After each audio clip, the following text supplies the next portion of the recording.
Welcome to today's daily devotional. Today is 30th of September 2020. Alright, today I'm going to be sharing a sweet topic with you.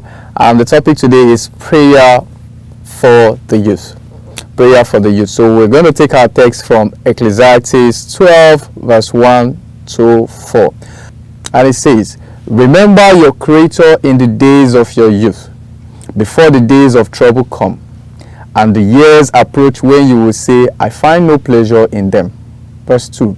"Before the sun and the light and the moon and the stars grow dark, and the cloud return after the rain, when the keepers of the house tremble, and the strong men stoop, when the grinders cease, because they are few, and those looking through the windows grow dim."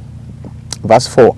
"When the doors to the streets are closed, and the sound of the grinding fades, when people rise up at the sound of birds, but all their songs grow faint."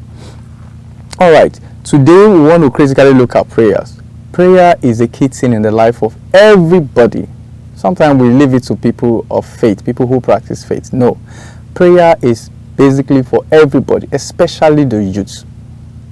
Practically, with the youths, we spend much of our youthful age doing other things like going to club, pursuing our life dream, and neglecting the things of God. And we now tend to embrace God at our older age, when we don't have that much strength to pull through. So I want to charge you today to have a change of heart, that the right time to serve God is your youthful age. So now I'm going to take our memory verse. Our memory verse is taken from the book of Psalm 144 verse 12. "That our sons may be as plants grown up in their youth, that our daughters may be as cornerstones polished after the similitude of a palace."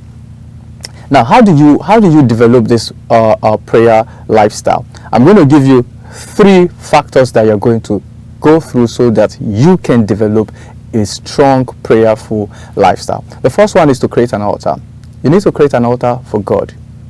The altar could be in your business place, it could be in your home, it could be anywhere, but you know that this is for God. And secondly, you need to set a personal prayer timetable.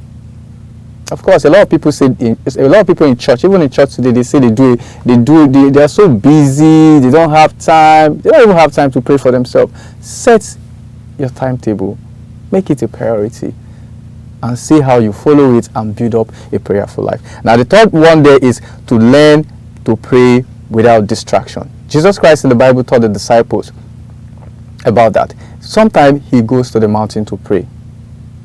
He didn't just go to the mountain to pray because he just wants to pray in the mountain. He goes to the mountain to pray because he do not want distraction. So at some point in our life, we need to learn how to pray without distraction. So in this same spirit, I want to take us through some course of prayer, because we are going to pray for the convention that is coming next week. We are going to pray. We are going to thank God for the youths and the whole world.